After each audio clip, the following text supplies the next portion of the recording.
Welcome to the lecture on account size principles. Here we're going to be taking you through an overview of different wealth levels and what you should be doing at different stages of your life, depending on what your current circumstances are. We're going to be just doing a general overview so that you know whether crypto is going to be useful for you, what other things you should be doing, and how to get the most out of your different account sizes. So we're going to be going through a whole bunch of different combinations here, divided up between income and capital size. Capital is another word for savings, so how much money you have in the bank. So we're going to be going through low, medium, and high brackets for each of these. So that's low, medium, and high income, low, medium, and high savings or capital. We're going to be mixing and matching them all together to capture as many different people as possible. So the starting position definitions. These are all general in nature. They're not prescriptive, they're not supposed to label you in any particular way. We're just generalizing so we can put people into approximate cohorts. So I've broken up everybody into different numbers here. We have low income, that's less than $500 US a week. Medium income, which is about $1,000 US a week. High income, which is about $1,500 US a week or greater. Low, medium, and high savings or capital. I would consider somebody in the low savings bracket if they have less than $5,000 US saved. Medium savings, somebody with about $10,000 US. High savings, anybody from about $50,000 to $100,000 US and above. As I go into portfolio risk, that will be a general guideline as well. We'll be talking about the different levels of portfolio risk people can handle at different wealth levels. So before we jump into this, now that you know what different cohorts we're looking at and we're mixing and matching them all together, so we're going to have low income, high savings, high income, low savings, things like this. You can skip to whichever one's most appropriate to you. You'll probably get the most value if you watch the whole presentation. However, if you're short on time, skipping to the one that's most relevant for you is not a problem. Remember, these are general in nature, so they don't take into consideration your specific circumstances. So first category, off the rank, low income, low savings. If you're in this position, life is not too good. You're struggling a little bit. Going off what we have spoken about previously with the nature of crypto, having it as a capital and money multiplication exercise rather than a money addition exercise, you're going to need to increase your income in order for you to participate in crypto. If you don't really have any savings and you don't have any money to invest, then how can you expect to make any money with crypto? 0 multiplied by 100x is still going to be 0. Therefore, your primary goal, the goal above all other goals, is to increase your income so that you can live comfortably and start to accumulate capital for your savings and for your investing portfolio. Pay attention, because this ties back into the principle that crypto is not a magic wand that can solve all of your financial problems. A lot of kids think that they can come into the crypto space with $100, some pocket money, flip a few NFTs and become super rich. It's not the reality of trading. Not if you want to put the probabilities in your favor of absolutely becoming rich. That's not how the professionals do it, and that's not how you're going to do it either. Therefore, my recommendation for the low income, low savings category is to go into one of the other campuses where you can learn some monetizing skills. You need to get yourself a business so that you can get that cash flow incoming, so that you can raise your portfolio up and you can get active in the crypto and investing space. Low income, medium savings. So in this category still, the low income is going to be a problem. Even though you have some capital, enough so that you could actually get some usefulness out of the cryptocurrency world, it's still going to be a bit of a hard life. If you have low income, you're going to be struggling, you're not going to be able to pay for your bills. So the move here is to still, like the last one, make sure you're trying to maximize that income. Get that income up, because it's like oxygen to your life, it is lifeblood, you need to raise that up. In the meantime, signal following and investing activities will actually be a reasonable use of your time, because now you actually have some capital to work with. So in this sense, I would recommend you actually get involved with some investing activities. However, I wouldn't make it your primary concern. This way, you would be spending too much time on your asset multiplication activity, your investing, and not enough time on your income generation. This will keep you in a perpetual loop of poverty. So you need to get out of that loop by increasing your income. Within this context, I would probably recommend that your portfolio risk should remain reasonably low while you're in the process of seeking out additional income. Okay, so the low income, high savings category. This is a good position. For you to get involved in investing activities will be a fantastic use of your time because you have plenty of capital to use.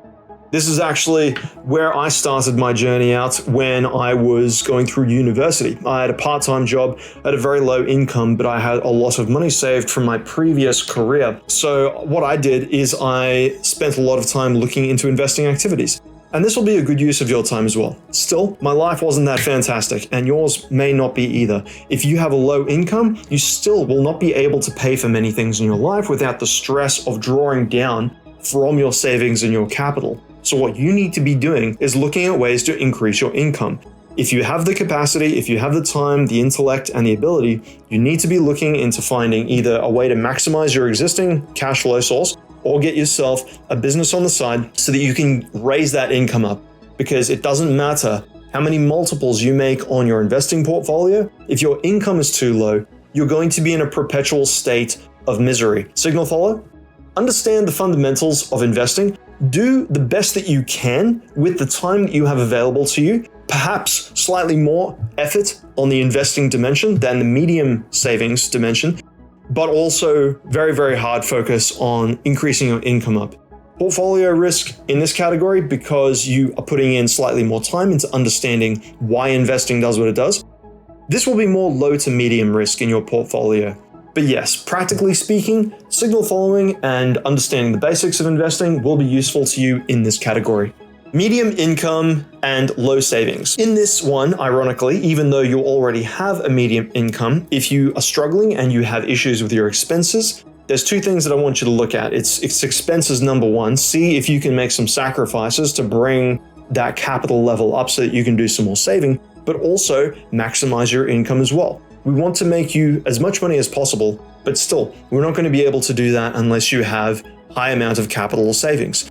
So in order to increase your savings as fast as possible, you're going to need more money in, which means maximizing your income. Now, you don't have any money in the savings or capital, so you're not going to be doing a whole lot of anything really. I would suggest not looking at the education. I'd be suggesting looking at more cash flow. That's going to be the best use of your time. Income first, collect that money, save it up, get something to invest with. Medium income, medium savings. Congratulations, you're actually in a decent position here. You're probably above average from most people on Earth. I know from experience that middle-class people do not feel this way. However, you're actually in a pretty good position. You're comfortable and you're living an okay life. However, you can always do better. So what we have here is a little bit of money so that you can start to invest, but you also have a comfortable income. Now, you want to be attacking everything at once here. This is a great position where you can really focus in on your strengths as an individual and understand what's useful for you. So if you have a predisposition to maybe working or business, go down the income path. Raise your income into the high income category so that you can turbocharge your savings. Or if you're more intellectually inclined towards finance, then you can go down the investing route and make a good go of investing as well. So it's really up to you. In this stage, you can take on a medium amount of risk in your portfolio, and really any part of any education will be fantastic for you. Medium income and high savings. If you're in this category, you're in actually an excellent position where investing research, managing your assets is going to be a very important part of your life. It's going to be absolutely critical, as a matter of fact, because you've likely spent a lot of time and a lot of effort accumulating this money. It's going to be extremely valuable for you to learn professional skills on how to manage this. All of the skills and tactics we teach you are going to be extremely useful, so I would recommend very hard focusing on the investing dimension rather than the income dimension for the moment. There's a lot to learn, and you'll probably get outsized effects from prioritizing your investing knowledge over your income knowledge. With that being said, from personal experience, I can say that increasing your income levels will always lead to a more enjoyable, more relaxing lifestyle over your capital accounts, because it's like oxygen to your life. It's like blood flow. You can't have a good life without something that's flowing freely, and cash flow does that for you. However, my strongest recommendation in this current bracket is definitely to focus on your investing skills first. That will get you the biggest bang for your buck. It's worth noting that within this category, I wouldn't recommend going too high with risk. You can sustain a bit of portfolio volatility thanks to your above average income. However, we still want to aim for a low to medium risk profile here. So, the high income, low savings category. If you are in this category, there is something seriously wrong with the way that you have organized your life. There's something seriously wrong with your finances. Perhaps you are keeping up with the Joneses. Perhaps you have a lot of dependents in your family and you are finding it very difficult to save money. I would suggest that you have a very serious look at your expenses and the expenses in your life and ask yourself why your accounts are looking like this. Perhaps you've cornered yourself into a lifestyle where you need to maintain a certain appearance to please somebody. That's the normal one that I find the problem with most people in this category. My best suggestion to you would be to not focus on income, not to focus on investing, focus on your personal finance. If you're looking at investing and you're looking at trading while you're in this certain category, you can actually sustain an enormous level of risk in your investing portfolio. So we're talking very, very high levels of risk here because your capital account is small relative to your income. You could blow up your account every week and it wouldn't even make a difference to you. That's not to say I'm recommending gambling. This is increasing the beta. You will not understand these terms until you go through the entire fundamental lessons and then go into the investing lessons afterwards. But we can show you how to take on a lot of risk intelligently to maximize the gains in your portfolio. If you have small portfolio sizes, we'll reach that eventually. High income, medium savings. This is a fantastic position to be in. Congratulations to you. If you're in this position, it's more than likely you already have your personal finances sorted out and you're well on your way to collecting a massive capital account. So if you're in this category, you need to start looking into your investing skills very seriously because it's in all likelihood your capital account is going to grow quickly with your success in life and it will become a very important life skill to have. So my recommendation would be to, wherever possible, maximize your knowledge in investing, go forward and learn as much as you possibly can because it's likely that you already know what you're doing with your income. We're probably talking somewhere around medium risk because, again, with a high income, you can sustain slightly more portfolio volatility without the psychological effect compared to most people. Okay, and now we reach the very end. High income, high savings. Congratulations, my friend. You are in the top 1%, but it's not good enough, not by our standards. It's interesting because if you're in this category and you're listening to me right now, it's likely that you already know quite a lot about investing and income. Or perhaps you're just very, very good at business and you're very good at one particular thing. So what we'll do is we'll get straight to the juicy bits for you here. And anybody that's stuck around watching this video up until this point, congratulations, you'll get to the juicy bits as well. There are 3 standard approaches that I recommend for individuals who are very wealthy and who are very time constrained. It's obvious that if you are in the high capital account category, even if you're in the high income category, that investing is going to be incredibly important to your wealth creation journey. It's going to take you into the next echelon of wealth, through the gentry and into the elite. What we recommend is taking one of 3 different approaches. If you are a long-term investor and you do not have a whole lot of time to manage your personal portfolio, then long-term investing using a strategic dollar cost averaging approach is recommended. We'll be covering that in the investing lessons. The advantages of this is that it's guaranteed to work over a very long period of time.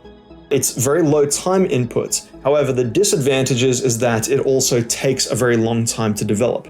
If this type of approach is conducive to you and your style, very well. However, there are faster methods, which leads us to option number 2. Option number 2 is developing your own strategic swing trading portfolio management system, which is what I specialize in. My investment masterclass specializes in teaching you precisely how to do this. The gains are far beyond any buy and hold gains that you could ever imagine. The risk is massively reduced. However, the problem is that it takes a lot of education up front. So if you're time constrained as a wealthy individual, you may not have the time to learn these systems for yourself. I would highly recommend you going through the education anyway, because a solid understanding of the techniques and the academic principles and the strategies behind why the systems work the way that they do and how they generate as much profit as they do with the margin of safety that they do, it's so incredibly important to understand these things so that you're psychologically prepared for following the systems if you need to. Now, this leads us to point number 3.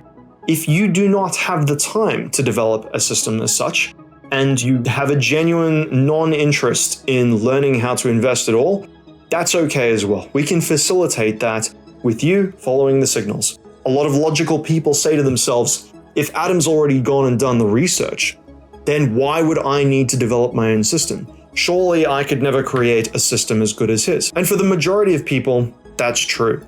However, depending on the type of individual you are, if you are enterprising, if you are hardworking, if you're intellectual, if you have previous experience in this field and you're looking for the secret sauce, if you're looking for the magic trick, I got what you need. If you do not understand the way that the systems work, you may not have the psychological stability, the intellectual stability in order to signal follow my techniques and follow them to the absolute precision that they require for you to receive the same results that I do. You have the option of simply following along with my trades, and that's okay. Because ultimately, choice number 3 is choice number 2, just without the work. And that's all 3 options that we have there for you. So it's long-term investing, it's medium-term investing, or it's signal following. What you choose will probably be a very personal decision. So in conclusion, you can see that each different cohort that you fall into will come with lots of different considerations. If you have a low amount of income or high amounts of income, that will determine how hard you should focus on income. If you have a high amount of capital or a low amount of capital, that will determine how hard you need to focus on the actual investing activity. As a general rule, if your income falls, so should your portfolio risk, because the income offsets the account volatility, depending on how big the account size is as well. So thank you very much, guys, for listening to this.